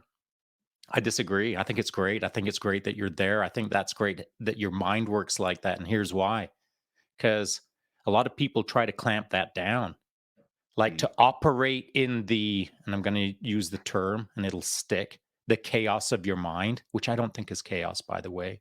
yeah. But the chaos of your mind being the spirit of the conversation is something that people should strive for. And then it's just a matter of how much chaos can you absorb. And by chaos, I consider chaos as the proxy word for creative. I consider chaos as the proxy word for accomplish. I consider the chaos proxy word as kicking that ass, your own ass, the world's ass, your mind's ass.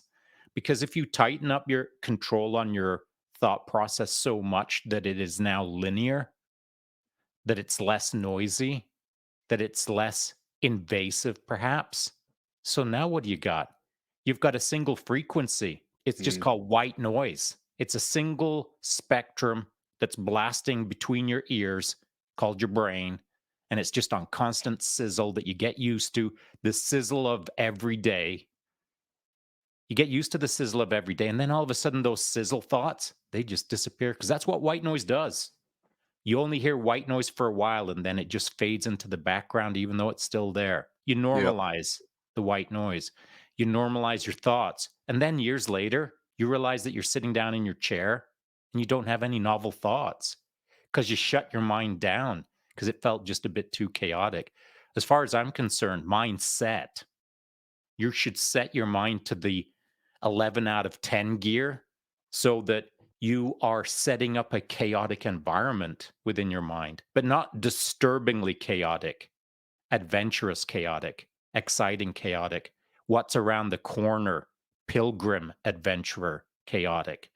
And so I think you're in a privileged spot to be able to live the life that you're living, freewheeling through the chaos of your mind rather than clamping it down.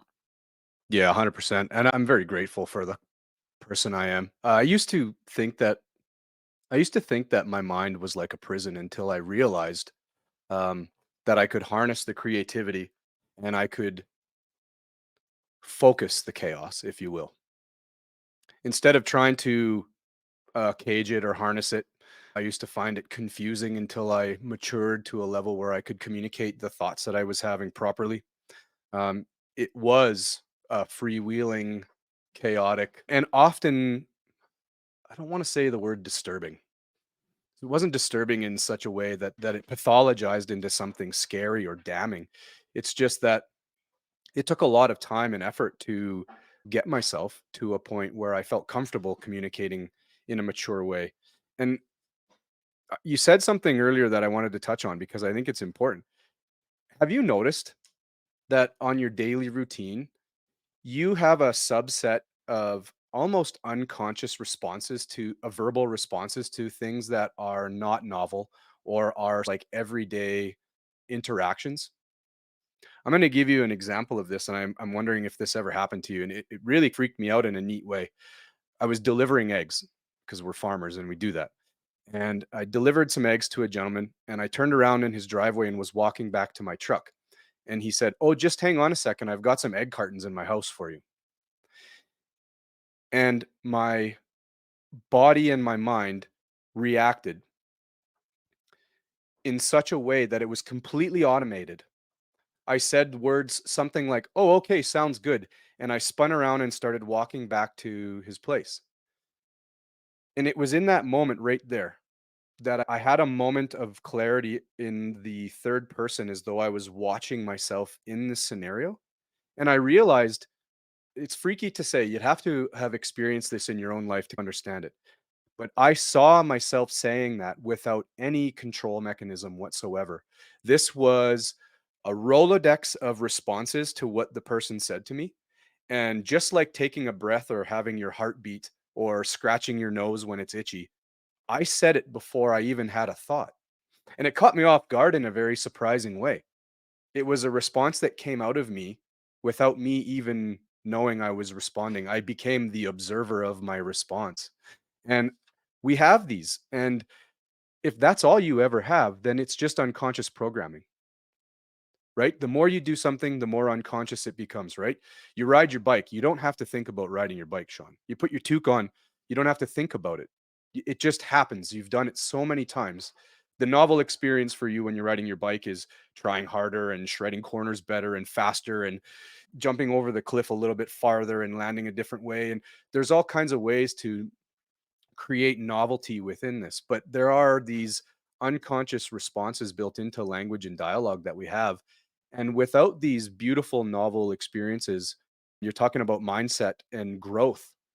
The neuroscience says that novelty is one of the things that increases neuroplasticity, right? Novel experiences increase neuroplasticity. And Andrew Huberman, he's very famous now for a lot of the stuff that he says on his podcast. One of the great things that he talked about was putting yourself in a challenging situation increases the ability of your brain to do more challenging things. And what's more challenging than having a novel conversation with somebody? The first time that I jumped on the podcast with you guys and it was live, you realize there's no time for errors. There's no mulligans. You can't say something and then pause for 30 seconds and forget what you were going to say and have nothing to say. You've got to think quickly. You can't edit it out. And so in that novel experience, there's a level of stress and you're in a chaotic situation, but it's the novelty and the chaos are what help to develop a more deep thinking mind. And in dialogue, it's what we do. I agree. And I've seen it too many times to count now. I couldn't tell you what the number is, but just specifically on the podcast, the collective, when we're live, first time guests, no matter who they are, tend to be a little bit nervous because it's not common out there for people to enter into a live podcast where they didn't get sent a list of questions that they're going to be asked, that they can spend the week formulating their answers and then show up to the podcast feeling prepared to enter into a conversation that they've already had in their mind. And that's what gives them comfort. They know they're stepping into the known. Well, on the live podcast, you're stepping into the unknown. Not only are you unprepared for what's about to happen, we're unprepared for what's about to happen because, generally speaking, the topic is fluidized. And so we may start somewhere, but we'll end up somewhere else in short order. And then there is no script, there's only you and your mind and your experiences, your ability to communicate and not just communicate, the ability to relate to the moment, relate to the frequency, get on the right vibe where the conversation is, not the vibe in your head that is 3 minutes in the past where you're still trying to cobble together your answer maybe 30 seconds in the future. In a live chat podcast with people who are highly fluidized and moving the conversation around fast, there's no room for error. There's only performance and performance in the real time. And that is a lost art to some degree out there right now. A lot of podcasting is scripted, where the person has the notes in front of them. And I've watched countless big names in podcasts, and they'll be referring to their notes throughout their podcast. And I've got no problem with that. That's fantastic. Listen, put the information out however you want, be authentic, be super cool, be the biggest podcast in the world, be everything that you can be. But the moment that I see someone on a script is the moment that I understand it's a different kind of podcast than unscripted live. And it can be a bit nerve wracking. So, for anyone out there who's looking to test your abilities in communication style, enter into a live chat podcast where you don't know what the discussion is going to be for the next hour. That'll keep you on your toes. And what it'll probably have you thinking about for the rest of the day is how not well you purported yourself. Because to the external world, you may do a good job. No one might notice the sweat running down your back. No one will notice perhaps that you've got big sweat stains under your armpits. No one will probably feel the butterflies in your stomach, but you will feel all of those things. And more importantly, when the conversation is done, hours later, you'll be in your head critically analyzing how you could have done that better. And sometimes it takes live chat podcasts to have someone sit back and think, I got to get better at this, Mhm. which isn't a thought that people consider in their day to day conversations out on the sidewalk. No one evaluates themselves that harshly and says, wow, I blew that average conversation on the sidewalk. So sometimes you've got to contextualize your skill set or your ability to communicate against the maybe the extremeness of a large spotlight in a live chat on a podcast glaring into your eyes and making you feel so uncomfortable that you get to pressure test your natural ability to communicate rather than your contrived ability to communicate. Dude, I still do that. I'm going on, this is like maybe 30 episode podcasts that I've been on or I've recorded with, and maybe 40. And then I've done my own thing with talking to horses, but that's just me on a camera. And yet I still get nervous. I still feel it in a weird way. Sweat stains. Check. Don't quite have the sweat running down my back. I'm one of those people that feeds off of chaos. And I think that it helps to ramp my brain up. I've always, and maybe policing was something that helped me because you're always in chaos, right? Especially, you know what that's like. You did a career in the military. It's never not chaotic. It's always chaos. And so maybe there's a bit of an ability that I developed with my job, but at the same time, been able to put myself in these situations. And I think the major point that we're trying to come get across here on episode 1 of this podcast is that communication is key. Podcasting is long form communication. Podcast is dialogue. And dialogue is the deep meaning behind the stories we tell, right? The word dialogue from the beginning of this podcast means through reason or through the word or through meaning, right? Logos can be interpreted in a few different ways. The word dialogue, word dia means through, and then logos has, depending on the literature you read, logos is like the intrinsic meaning of something that's built within it, or it's the truest word of the thing. And that's what when you have a logo, what you do is you look at a logo and you see a deeper meaning in it or a deeper reason, right? It is the word of the thing.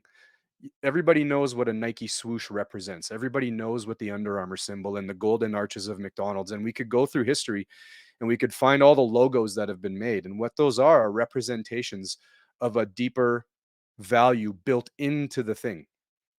And in dialogue, there is a deeper thing. You're it's not just sounds coming out. That's just the icing on the overall thing. There's layers in this cake of philosophical dialogue that we're talking about. There is a deep value in human language and the ability to communicate. You are understanding the deeper meaning of the entire cosmos in this sense. Every single thing that you look at has a story and has a meaning and has a representation. Everything has a logos. You look at a rock, and it's not like you just see rock, right? There's a whole story about why that rock is there. When you look at your vehicle or your home or your friend or your spouse or a tree, the logos of that is not the image of it. It's how that is represented in the world and in relationship to you and the story that you're telling. When you have a conversation with somebody, you're developing and understanding the logos of humanity in this small little philosophical way. And we don't realize it and we don't realize how important it is, but it's the very reason that we are here today. Our human species, the reason why we evolved and we have become so successful is because of thumbs and language. And I think language probably even more importantly. I think that we probably could have done this with four fingers and language. Um, and it is so intrinsically fundamental to the human condition that I think it's important that we bring it back. And that's what podcasting is doing. It's why I'm drawn to podcasting. And I think why so many people are, is they're missing dialogue in their life. And so they're vicariously enjoying dialogue through other people. And I'm not saying that everybody should go out and podcast. That's impossible. Otherwise, then podcasting would be over. But what I think is important is to go out and strike up a conversation with somebody. Be open to the interpretation of that conversation. Be open to understanding that the person believes what they are saying to be true. And with a level of empathy and a really open ear, you can have what you said is a very beautiful and novel experience with people. And in that way, if we can bring back community through dialogue and through these wonderful long form conversations, I think it's an improvement on the world. And I don't say that in a shallow sense. I really do mean that, Sean. It's missing. And if social media is going to a place where long form conversation is becoming sort of the breadbasket of social media, then I think it's going in the right way. Because what we are missing is the dialogue between people, creating that rich, deep understanding of humanity through conversation. Let me ask you a question. Sure. Since as you were chatting there, you talked about a tree. And now make the tree a logo in your mind. Now describe that tree to me. Sure. The tree has a root system that is complex and maze like in structure. There is a thick trunk that I would say is, in my mind, is a dark brown or a grayish color. The bark itself, in my mind, appears rough with vertical, ununiform lines that go up to a branching, and then on top of the branching is this green mosaic of leaves.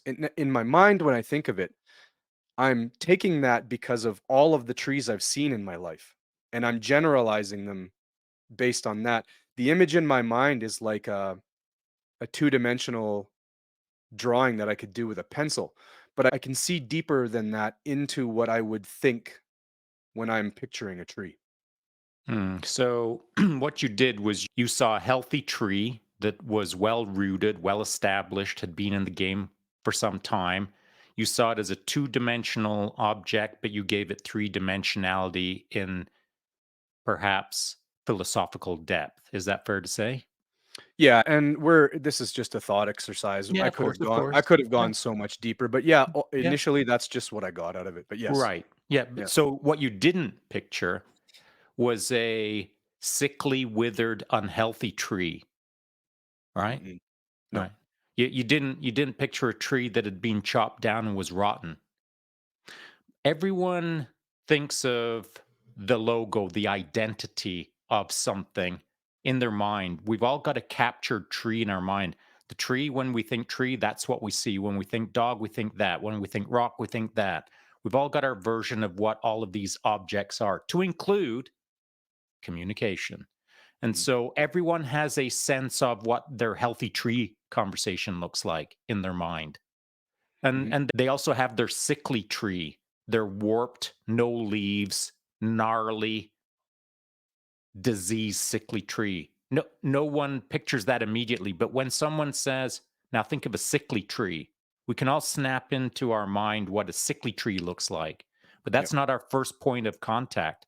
Our first point of contact is the healthy tree, the tree that looks like Lord of the Rings tree, the magical tree, the trees that we drew when we were kids in kindergarten tree Oh, yeah. with a little curly top. Mhm. And so that's what we're raised on. We're raised on a standard of what healthy looks like for a tree. But throughout our lives, we see lots of sickly trees and we never flip one for the other unless our mind isn't right. Mhm. If we've got a sick mind, a sickly mind we'll call it, a mind that isn't focused on positivity, isn't focused on living a good life, if we have a sick mind, then when I say to that person, "Hey, imagine a tree for me," it probably ain't going to be all unicorns and rainbows. They may not imagine the tree that you see. And so imagining a tree is indicative of where someone's head is at. Imagining a conversation is indicative of where someone's head is at. And the only way to expand someone's mind as to what a healthy conversation is or what a healthy tree is to expose them to these things. And so a good conversation, just as we're having right now, is respectful in the sense of the liminal space. So when you are finished talking, that's when I start considering what I'm going to say next.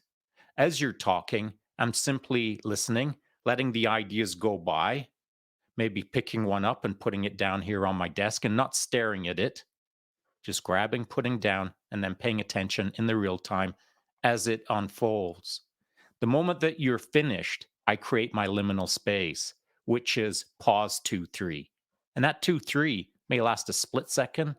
It may last a full breath. It may last a sigh. It may last with no indicator at all. It just may take a few seconds. But I'll create that liminal space because the liminal space is where I act neutrally on what I've just heard.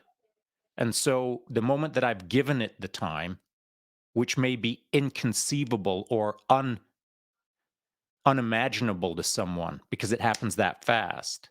I create a liminal space, see what it gets filled up in that space, and then I start unfolding accordingly.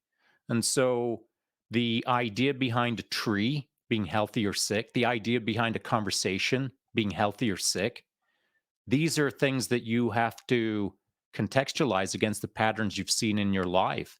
If all you've ever seen is sickly trees and the first time you see a healthy tree, that's a what's over there. That's a snap your attention to it moment. Same with the conversation.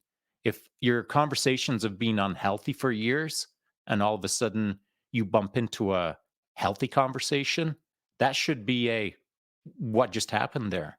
Why do they Mm. talk differently? Why did they react differently? Why are they respectful? Why do they give space? Why did they pause two, three? Why did they acknowledge? Why did they all of the things that are important for a good conversation? An almost lost art. All of these things are only visible if we display them to the world to encourage a bunch more healthy trees, for lack of a better term. I couldn't agree more. And maybe we'll try and finish this one off so we're not running like a 2.5 hour episode for episode one. This When I was listening to you, this is what I thought of: a dog that had been on a 6 foot chain its entire life until it was finally adopted by a good family. And imagine the fear in that dog at first, trying to entrust in something new, something novel, a new location. And what I'm getting at in this metaphor is the first time that you have a really good conversation with somebody, it it's almost like an addiction. It's addicting, but but it can be frightening at the same time because you can be like, "What the heck was that?" All my life, I've been on this little tiny 6 foot lead. And what those are in this metaphorical sense are all of those, I call them Tim Hortons conversations. Hey, man, how's it going? Good. How's the weather? Yeah, weather's good. It's been a crazy winter, eh? It's the same. And then you get, boom, you get that novel conversation. And it's like someone took you out of that dirty backyard and gave you 50 acres to run. And now you're not being whipped every day and your food bowl's full and you've got water and you don't have the sores on your neck from being a backyard pit bull.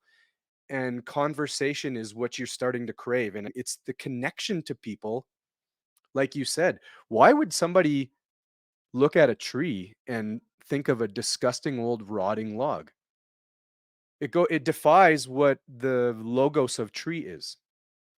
Why would anybody shy away from the beauty of a wonderful conversation, but for the fact that they've never had one before? And it would require some form of training. Like you'd have to open yourself up to that in this way. And I'm not saying that we're adopting stray dogs off the street here, but metaphorically, what I'm saying is if you've not had a good conversation, it's going to feel very strange and it's going to take some time. And maybe that liminal space that you're in, there might be some bigger pauses in it. It may take you a while for things to catch up. What I often struggle with when I'm speaking is the opposite. The thoughts I'm having are 1,000 miles an hour, but my mouth only goes 10 miles an hour. And so very often I will catch myself trying to say multiple things at once. But the novelty and the beauty of a good conversation can take any stray dog and make them housebroke. And can show you that there is a much better way of life. And it is when you open yourself up to people. And not every conversation is going to be good, Sean. You and I both know this. You're going to encounter people that their level of chaos in conversation is just not conducive to the energy level that you have. Some people are going to be like that dog in the backyard that only knows a 6 foot lead and only knows that trees are ugly and rotting. They don't have a picture in their mind or the experience of what good conversation is. And I think there's a level of experience that comes with understanding and seeing the nuance in that with people that you communicate with. You have to see that in a person. And you may not know them at all, but if they're not engaging with you and there's nothing else wrong, maybe they've never had one before. Maybe then it's on you to be, in a way, like a shepherd or a mentor and give them a little bit of grace in this thing, especially if it's somebody that you think you might have a conversation with in the future again, or somebody that's in your space that still doesn't really know how to communicate. Communication's difficult if you've never done it. Everything is if you've never done it before, right? It's like the white belt jumping on the mats with all the purple belts. It's going to be weird for a while until you figure out the flow, until you start understanding a few of the moves, until you figure out a few ways for you to communicate properly. Um, and imagine if we could all do this, man. Imagine if all of us could learn how to communicate in a better way.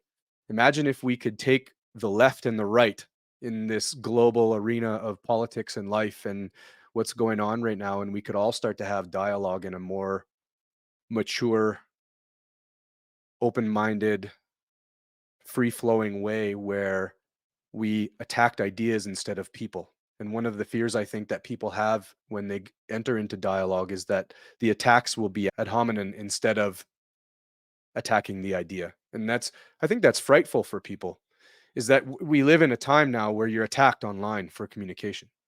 You're attacked for saying something, your comments. We've got comments on everything now. So you say something and you think it's beautiful. You write a piece of poetry, you write out a little paragraph, you do your 10-second TikTok video and you're sharing something to inspire. And then you get the internet trolls that they just say terrible things to you. And then you get shied away from conversation. Meanwhile, that's not real conversation. But you bring that out into the real world where real dialogue occurs and you're thinking that you as the person will be attacked instead of in a good conversation the idea or the thoughts are the thing that are attacked, right? It was like the arena analogy that you gave early in this conversation. I think that a real key to it is in dialogue, you'd already indicated that it's your logo. How you communicate is who you are. The words that Mhm. you use are indicative of what kind of person you've become. They're And your so words, they're they're your they're logo. Yeah. they're literally your logo. And Yeah. so the moment that you start blasting out a bunch of swear words and using, you know, simplistic language and yelling a lot, maybe pumping your fist, right away your logo is almost ill-educated. And Mhm. so if you also conversely use $2 words and none of them are less than at least 8 characters in each word. If you're throwing out big zippity doodah sentences that are confusing because you're using the $2 words, now you're a bit of a goof as well. Because you're a goof if you're communicating here when the vibe is here. And you're a goof if you're communicating here when the vibe is here.